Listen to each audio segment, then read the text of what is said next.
Other hand is desires would be interrupted sooner or later.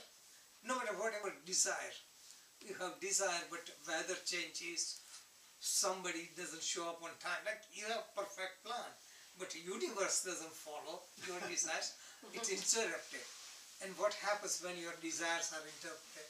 You get angry. Angry. And this is where anger comes in. So desire, anger, I'm putting anger last. So you go through the chain, anger and last. Then, okay,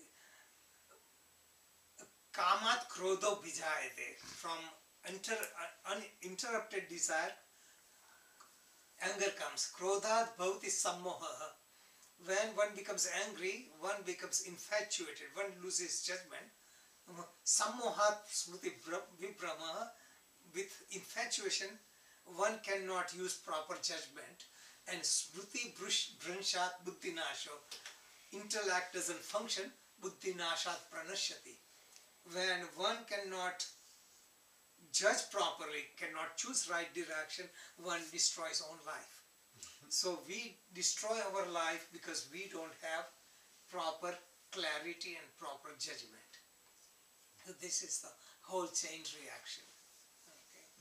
So Shanti, the chipping away, like you say, the water dropping on the rock. Yes. Eventually achieves a balance because you're, I don't know why, that just seems to make sense to me, the way you were talking today.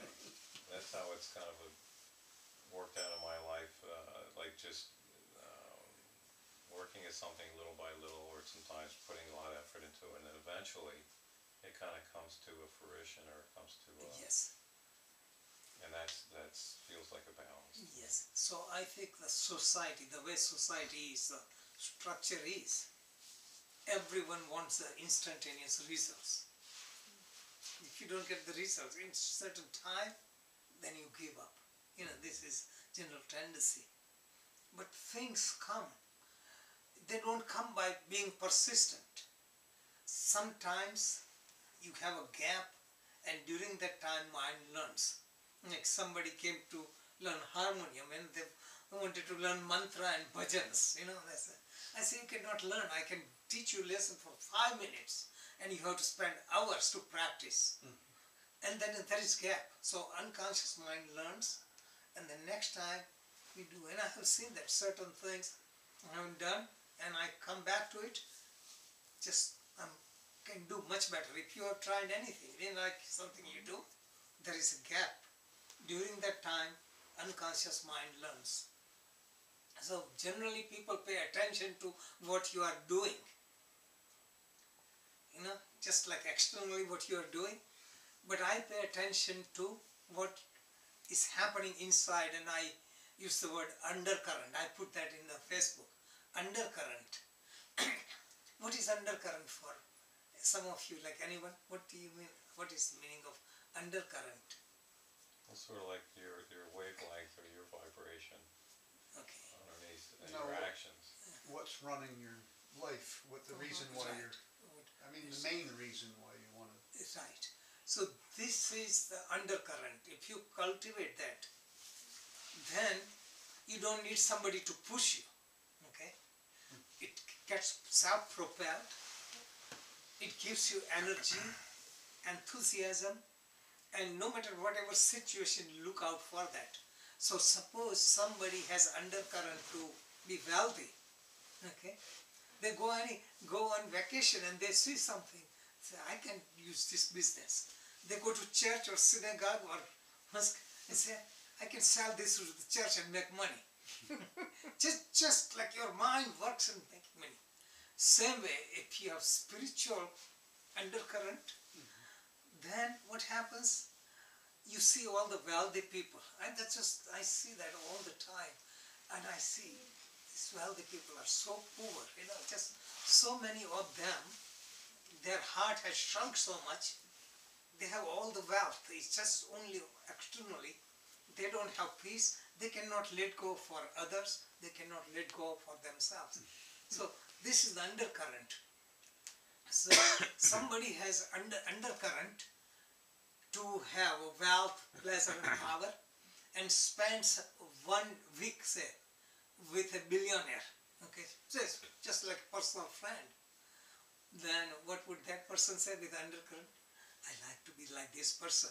You know, all the movie stars call him, politicians call him, he has all kind of face, he has all kind of things that everyone serving him, just like, you know, private jet picks him up and all these things. Somebody with spiritual undercurrent say, sees the other side. You know what is the other side? We were eating and he had interruption because phone call came from politician. I'm eating everything, but he cannot eat because he has diabetes, because he has ulcer, this and that. He's fighting, he's this and that. He has insomnia, he has this, that, and all this thing. He's killing himself, getting nothing. His servants, you know, who manage his property, are really enjoying the life. So you see other side. This is called undercurrent. Okay? Undercurrent. So cultivate that. So if you have undercurrent for yoga and meditation, you have no excuses, you know, because I have to work hard, because I have this shift, I have that. No, that undercurrent would be part of you. Wouldn't that also be like a spiritual, like a need to do that so you feel harmony to make it all Yes. So when you have work? when you have strong desire, it Yeah. becomes undercurrent. Yeah. Yeah. So what I'm saying is cultivate the mind that seeks what you want to do and you succeed. Instead of worrying about studying 2 hours for this, doing this and doing that, external thing are secondary. But I just say I practice in yoga. Suppose it's my undercurrent. I practice all the day, all the time. If I'm traveling, I cannot do it. Doesn't matter, because my mind is doing it. Or let's just say, so I'm growing. It's just I'm learning spiritual lesson in an adverse situation, and then when I get the opportunity, I get back in the rhythm. And also I find, like, say, if I'm traveling and when I come back, I don't have a chance to do everything. I go back to it, my body is as supple as I never left it. Okay, so I show you the connection.